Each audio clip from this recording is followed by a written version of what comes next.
पाहूयात पुढील महत्त्वाची बातमी। सांगली जिल्ह्यात युरिया खताची कृत्रिम टंचाई जाणवतीये।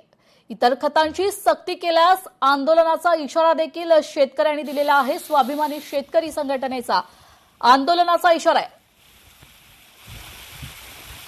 सांगली जिल्ह्यामध्ये आज भात पीक, सोयाबीन, भुईमुग या पिकासाठी युरिया खताची गरज आहे, पण कृषी सेवा केंद्र दुकानदार युरियाची कृत्रिम टंचाई करत आहे।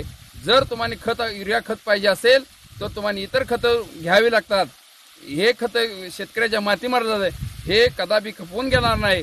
जे जिल्ह्याचे कृषी अधिकारी आहेत यांचे पूर्ण डोळजाक आहे। कोणत्याही या कृषी विभागाच्या अधिकाऱ्याने कृषी दुकानावर कोणतेही नियंत्रण झालं नाही।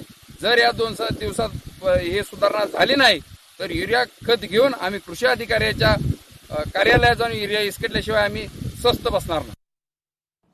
हरित धाराशिव अभियान 2.0 अंतर्गत 12 तासात 10 लाख वृक्ष लागवडीची गिनीज बुक ऑफ रेकॉर्डमध्ये नोंद झाली। गिनीज बुक ऑफ रेकॉर्ड टीमकडून जिल्हाधिकारी कीर्ती किरण पुजार यांना सर्टिफिकेट देण्यात आल्यानंतर धाराशिव जिल्ह्याचे पालकमंत्री प्रताप सरनाईक यांनी जिल्हाधिकारी कीर्ती किरण पुजारी यांचं कौतुक केलंय।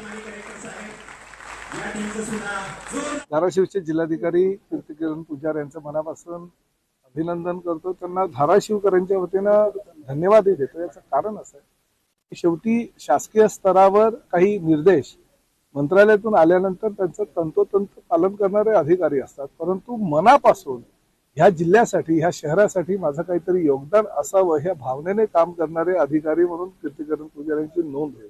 आणि फक्त मनापासून स्वतःला धन्यवाद ह्यासाठी देतो की आपल्या डोक्यातली जी संकल्पना आहे ती प्रत्यक्षात उतरते आणि खरी होताना दिसते। तर बातमी आहे सांगलीतून। सांगलीत बसेसच्या उद्घाटनावरून राजकीय श्रेयवाद पाहायला मिळतोय। ईश्वरपूर बस आगारात नवीन बसेसचे 2दा उद्घाटन करण्यात आलंय। आधी जयंत पाटील यांच्याकडून उद्घाटन केल्यानंतर सदाभाऊ खोत पडाळकरांकडून देखील उद्घाटन करण्यात आलंय। ईश्वरपूर बस आगारात नव्यानं दाखल झालेल्या बसेसच्या उद्घाटनावरून राजकीय श्रेयवाद आता चांगलाच रंगलाय। विशेष म्हणजे आगारात आलेल्या याच नवीन बसेसचे 2 स्वतंत्र कार्यक्रमात उद्घाटन करण्यात आल्यानं ईश्वरपूरच्या राजकीय वर्तुळात चर्चेला आता उधाण आलंय।